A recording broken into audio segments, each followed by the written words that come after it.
Today's episode is brought to you by the Daily Gardener Friday newsletter. You can sign up for the newsletter over at thedailygardener.org. Hi there, and welcome to The Daily Gardener, a podcast about garden history and literature. I'm your host, Jennifer Ebling, and today is November 30th. Can you believe it? That is crazy. November is already gone.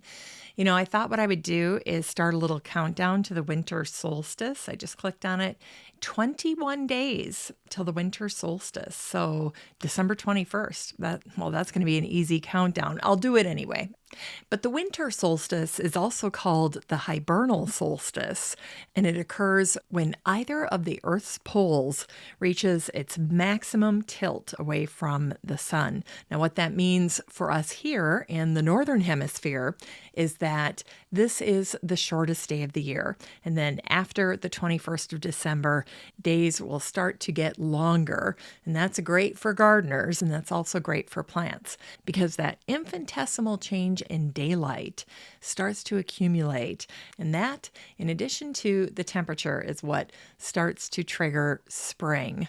So we're almost turning the corner, which is fantastic news. Well, this morning I had another Max morning. I shared a great little picture of Max, a happy little photo of him as we were doing our walk in the neighborhood park and in the woods.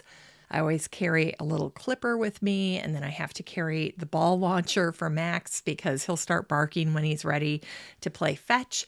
And so I was throwing the ball in all of the snow that we got. We got 6 inches of snow yesterday in Maple Grove. And today could not be more different from yesterday. Yesterday, it was dark. It snowed all day. And today, the sun is out. It's crisp. It's very cold. It's chilly out. But it is so fun to walk in the fresh snow. And I love when we get out into this clearing and Max can be the first living creature to put his little paw prints in the snow. It's fun to watch him trot out. And, you know, it makes it a little bit easier to help find the ball if he loses it, because all I have to do is look for the plop in the snow. And I can usually help him find it if he can't sniff it out for himself. And, you know, days like today are a great day to pay attention to your tree architecture. I was thinking about this as I was going through the woods and thinking about many of my ornamental trees. You know, when they're all leafed out and you're trying to prune them, sometimes you can miss obvious areas where you should be pruning because there's so much foliage. Or even in the early spring, like in February and March, when most Minnesota gardeners should be going out and doing some pruning on their trees. It's just so cold in those months. And so even though today is pretty cold, it's not as cold as what it's going to be in February and March if it's a traditional year. Then we're looking at negative temperatures and we're not there. So today's the perfect day to go out, not necessarily to prune, but to mark where should you be pruning. And for that, I just take a can of my oil rubbed bronze color spray paint, and I just lightly mark some of the branches that I want to take out. Now, I like to do that instead of using kind of that garish orange that the city likes to use when they're coming through and marking trees to take out in the neighborhood. But either way, it's a great idea to mark problematic branches. Either they're crossing or rubbing, or if it's just something that you don't like and you want to get it out of there. Plus, I think it really does help you maximize your pruning time in the spring or the summer or whenever you happen to be pruning. And it sure makes it a lot easier when you walk up to these specimens and you've already done some marking earlier in the year. So give that a thought. It's the perfect time to do it. All right. And then the other thing that I wanted to share with you is yesterday I was talking about VSS 365, which stands for Very Short Story, 365 days a year. And every day, if you participate in this, they give you a little prompt. And today's prompt was the word swan. And so that got me thinking about lesser celandine, because in Scottish folklore, they called that flower the yellow swan. garden. And so today, when I was writing my very short story, that was my inspiration, and that was my connection to the word of the day, which was swan. Now, another thing I did is I was looking for a good name for my character, and I was imagining a midwife or a healer going through the forest and seeing this lesser celandine in bloom. And so I just Googled famous midwives. And of course, Ina May Gaskin showed up. And so I named my main character Ina in her honor. So I'll share this little story with you, and then we'll get started with the rest of the show. So again, the word of the day is swan. If you want to write a story about a swan, you can share it in the Facebook group, or you can jump on Mastodon and share it there. Just make sure to use the hashtag VSS365 somewhere in your post. All right, here's my story. The lesser celandine was blooming. The Scots called the flower the yellow swan, probably because they bloomed when the whopper swans were migrating.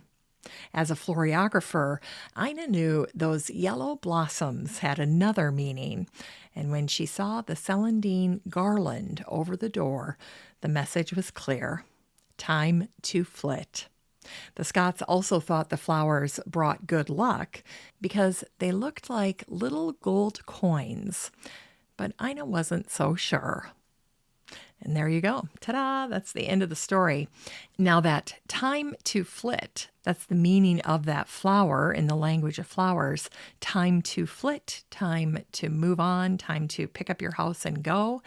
And of course, whenever I think of the word flit, I think of Sound of Music, fleetly flee, we fly, that kind of thing.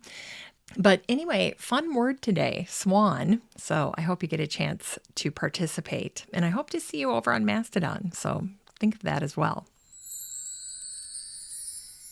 Today in garden history, it was on this day, November 30th in 1791, that Martha Ballard recorded her work as an herbalist and midwife. And for 27 years, Martha kept a journal of her work as the town healer and midwife for Hallowell, Maine.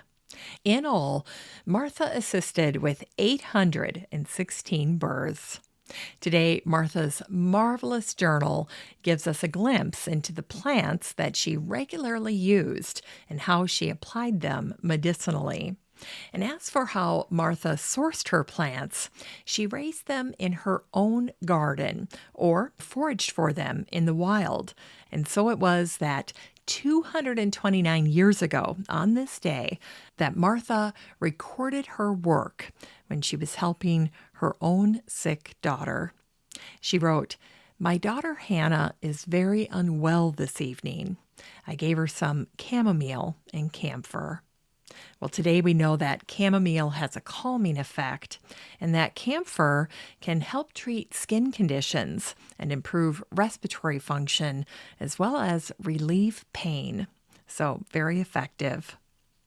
And today we also celebrate the birthday of Samuel Langhorne Clemens, also known by his pen name, Mark Twain.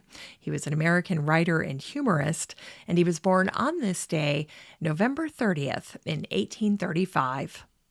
Many people would be surprised to know that Mark Twain used the garden and garden imagery to convey his wit and satire. In 1874, his sister Susan and her husband built a shed for him to write in. They surprised him with it when he visited their farm in upstate New York. The garden shed was perfectly situated on a hilltop overlooking the Shamong River Valley. This shed was not only a spur for creativity, but it took Mark Twain out of the home, which was a good thing because he smoked as he wrote, and his sister hated his incessant pipe smoking. But it was in this little octagonal garden or writing shed that Mark Twain wrote significant sections of The Adventures of Tom Sawyer and Huckleberry Finn. He also wrote A Connecticut Yankee and King Arthur's Court there, The Prince and the Pauper, A Tramp Abroad, and many other short works as he looked out on the garden. In 1952, the octagonal Mark Twain garden shed was relocated to the Elmira College campus in Elmira, New York. Today, you can actually go and visit the garden shed with a student guide. They'll bring you there daily throughout the summer and by appointment in the off-season. But I thought what I would do to cap off this little celebration of Mark Twain is to pull together some of his garden-related writings and share them with you. Mark Twain wrote, "Climate is what we expect. Weather is what we get." And regarding the summer landscape, Mark Twain wrote, "It was a soft, reposeful summer landscape, as lovely as a dream, and as lonesome as Sunday." A little hearken back to the past when people observed the Sabbath and stayed home. They didn't mingle with other people, and so Sunday was often a lonely day. And finally, here's a little excerpt about some thoughts that Mark Twain had about Eve from the story of Adam and Eve, and I thought you'd get a kick out of this. He wrote, "To get the full value of joy, you must have someone to divide it with. After all these years, I see that I was mistaken about Eve in the beginning.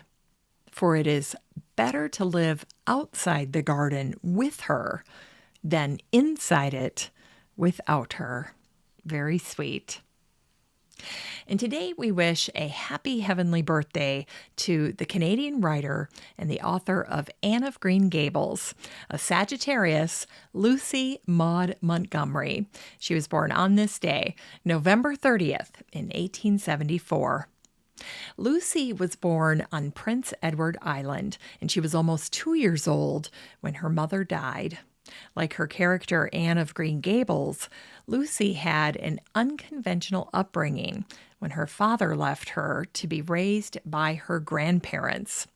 And despite being a Canadian literary icon and beloved worldwide, Lucy's personal life was marred by loneliness, death, and depression, and that often surprises people.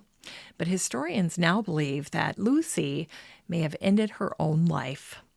Yet we do know that flowers and gardening were a balm to her. She grew lettuce, peas, carrots, radish, and herbs in her kitchen garden, and she had a habit of going to the garden after finishing her writing and her chores about the house.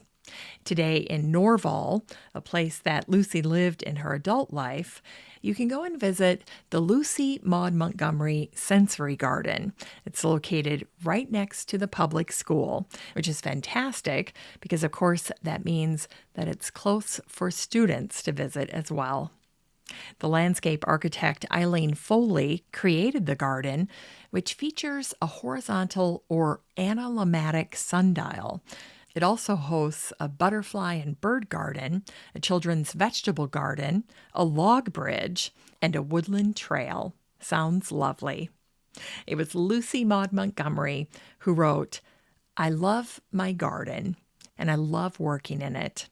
To potter with green growing things, watching each day to see the dear new sprouts come up, is like taking a hand in creation. Just now, my garden is like faith, the substance of things hoped for." Great quote. That would be a really good quote for a garden sign if you're looking for one. A wonderful little quote for a garden walk. All right, and today we also celebrate Frank Meyer, the Dutch-American plant explorer. He was born on this day, November 30th, in 1875. Frank worked as an intrepid explorer for the USDA, and he traveled to Asia to find and collect new plant specimens. Frank was prolific. His work netted over 2,500 new plant specimens, including so many that we know and love today in our gardens, like the Korean lilac, asparagus, the Chinese horse chestnut, water chestnuts, oats, wild pears, the ginkgo, and persimmons, as well as soybeans, just to name a few. But today, Frank is remembered for a little bit of fruit that was named in his honor, the Meyer lemon, in honor of Frank Nicholas Meyer. Frank found it growing in the doorway of a family home in Peking in China. And that lemon that he brought home, that specimen, is suspected to be a hybrid of a standard lemon and a mandarin orange. Early on in his career, Frank was known as a rambler and also a bit of a loner, which in many ways made him perfectly suited to be a plant explorer. He wasn't leaving a family behind at home. Frank once confessed in a letter to a friend that he wrote on October 11th in 1901, "I am a pessimist by nature, and I have not found a road which leads to relaxation. I withdraw from humanity and try to find relaxation with plants." Sounds a little sad, doesn't it? Well, Frank was indeed more enthusiastic about plants than he was about his fellow human beings. He even named his plants, and he would talk to them. That must sound familiar to many gardeners. But I think Frank also suffered from anxiety.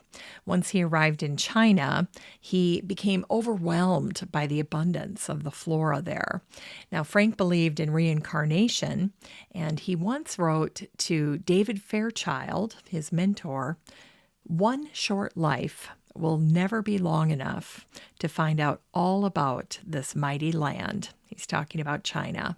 When I think about all these unexplored areas, I get fairly dazzled. I will have to roam about in my next life. Well, China was the jackpot for Frank. He made so many new plant discoveries there. But the risks and the hazards of plant exploration were also very, very real. And the writer Edward Clark spoke about the difficulties that Frank faced in a magazine called Technical World in July of 1911. He wrote, "Frank has frozen and melted alternately as the altitudes changed. He has encountered wild beasts and men nearly as wild. He has scaled glaciers and crossed chasms of dizzying depths. He has been the subject of the always alert suspicions of government officials and strange peoples who were jealous of intrusions into their land. But he has found what he was sent for." Well, we owe a debt of gratitude to Frank Meyer. He improved not only the diversity, but also the quality of American crops with his exceptional ability to source plants that would grow in the various growing regions of the United States. And Frank was known for his incredible stamina. Unlike many of his peers who were carried in sedan chairs, Frank walked on his own accord for tens of miles every single day. And his ability to walk long distances allowed him to access many of the most treacherous and inaccessible parts of interior Asia, including China, Korea, Manchuria, and even Russia. Frank died on a trip home to America. He had boarded a steamer and he was sailing down the Yangtze River. And if I recall correctly, I think he died within just a day or two of boarding that steamer. His body was found a few days later, floating in the river. To this day, his death remains a mystery. But his final letters home expressed loneliness, sadness, and exhaustion, which was, of course, to be expected. But in that last note, Frank wrote that his responsibilities seemed heavier and heavier. A good reminder to all of us that the life of a plant explorer was anything but easy.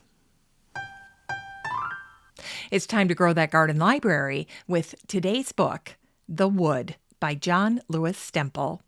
This book came out in 2019, and the subtitle is The Life and Times of Cockshut Wood. John Lewis Stemple is a farmer and a countryside writer. He actually prefers that title to nature writer. So when the Times called him Britain's finest living nature writer, he would have rather been called the finest living countryside writer. John's books include the Sunday Times bestsellers The Running Hare and The Wood, and he's the only person to have won the Wainwright Prize for nature writing twice with Meadowland and Where the Poppies Blow. In 2016, he was the magazine columnist of the year for his column in Country Life. John lives in Herefordshire with his wife and 2 children, and today's book, The Wood, was a BBC Radio 4 Book of the Week. The Wood is written in diary format, making the whole reading experience more intimate and lyrical.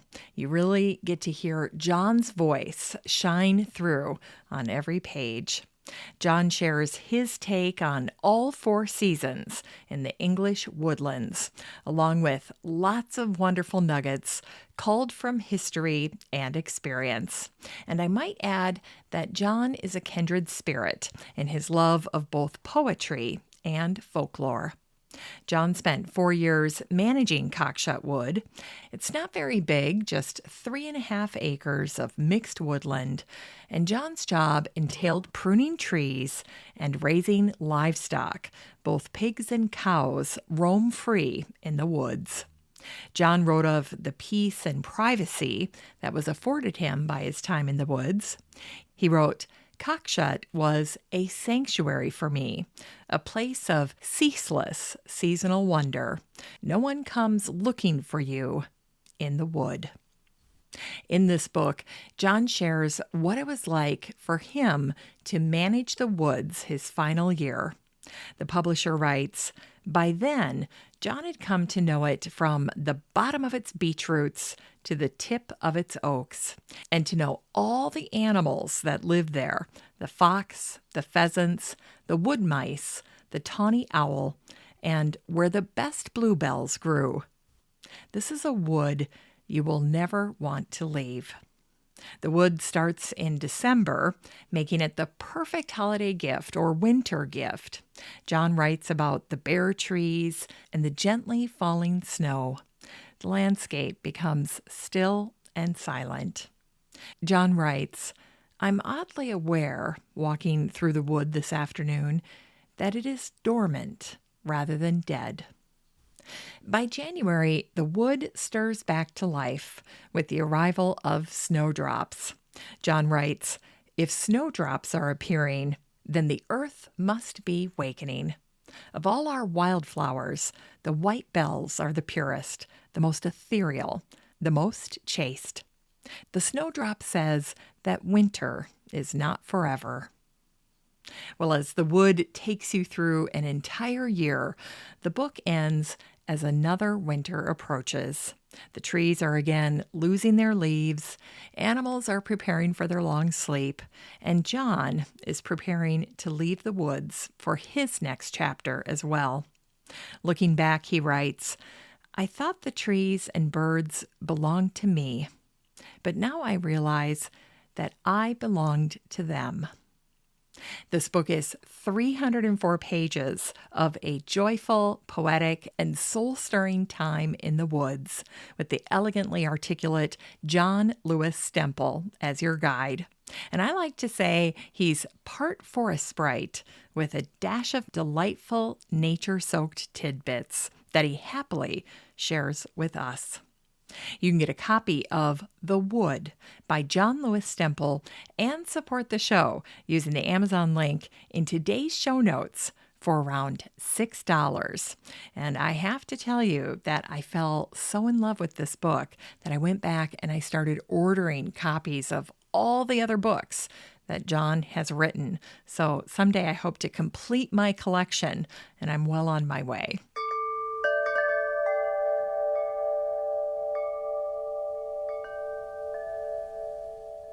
All right, we end the show today with a botanic spark that remembers the Crystal Palace in London.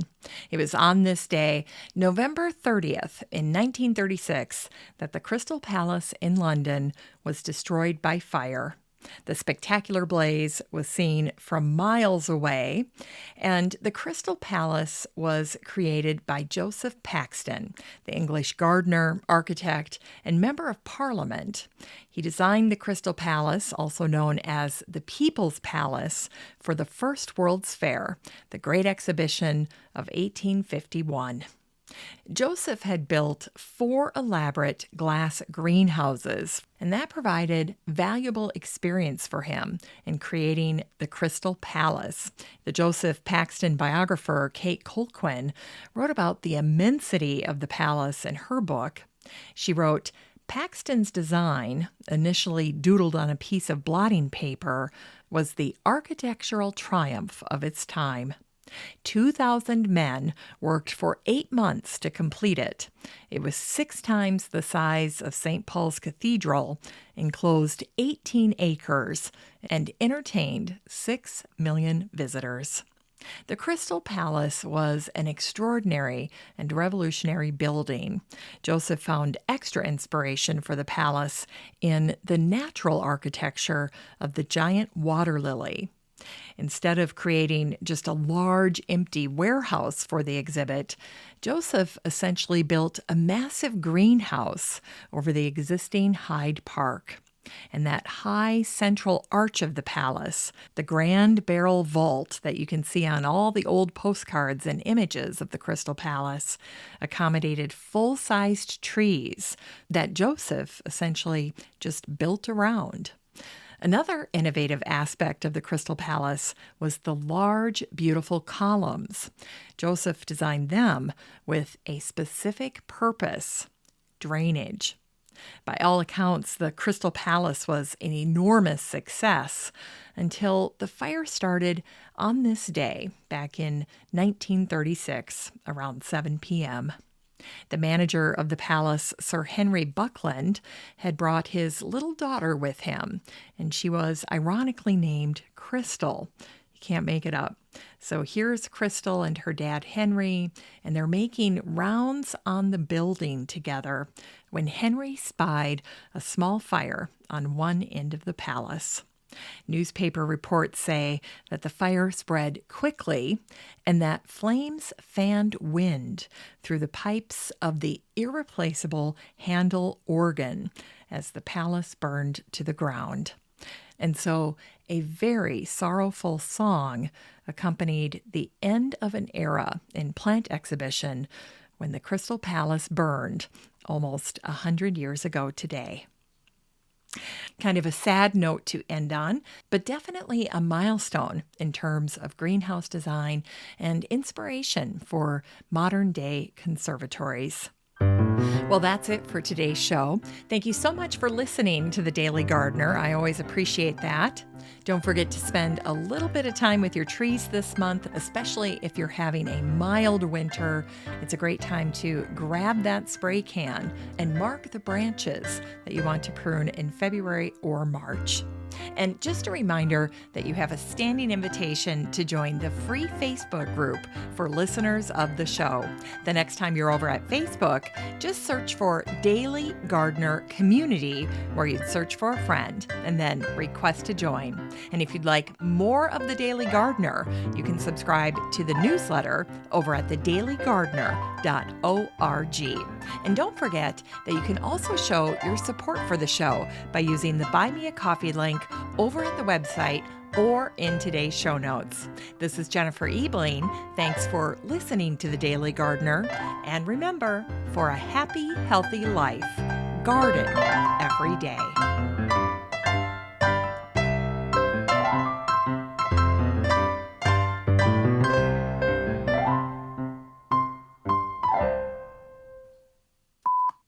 Hi there, and oh, there goes that stupid dinger.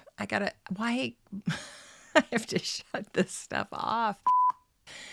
Okay, why? Okay, now I'm getting notifications left and right. One moment. Mute. There. Aha. All you have to do, I did not know this. If you have a tab open in Chrome, you click on the tab and then you can right click and select mute site. So right now I have Facebook open and I have Mastodon open, and they both ding and let me know when somebody is trying to get a hold of me or they send a message or something. So anyway, well, that's a nice little thing to know. So now I can record in peace. Okay, here we go. I'll do it anyway. But the winter solstice is also called the hibernal solstice. Hibernation. I'm going to just look this up. One moment. Hibernal. Am I saying that right? Hibernal. Yeah, hibernal solstice. Okay, here we go. But the winter solstice is also called the hibernal solstice. This is such a rough start today. Okay, here we go. But the winter solstice is also called the hibernal solstice. And today's prompt was the word sun. Not sun, you silly. A swan. Okay, let's try it again. And Huckleberry Finn. He also wrote A Connecticut Yankee and King's Arthur. He also wrote A Connecticut Created the Garden. It features an analemmatic. Created the Garden, which features an analemmatic or horizontal. It's time to grow that garden library with today's book. Okay, we're going to start that again. As the manager of Cockshut. I don't want to say that. I'm going to rewrite it. I'm just going to rewrite the sentence.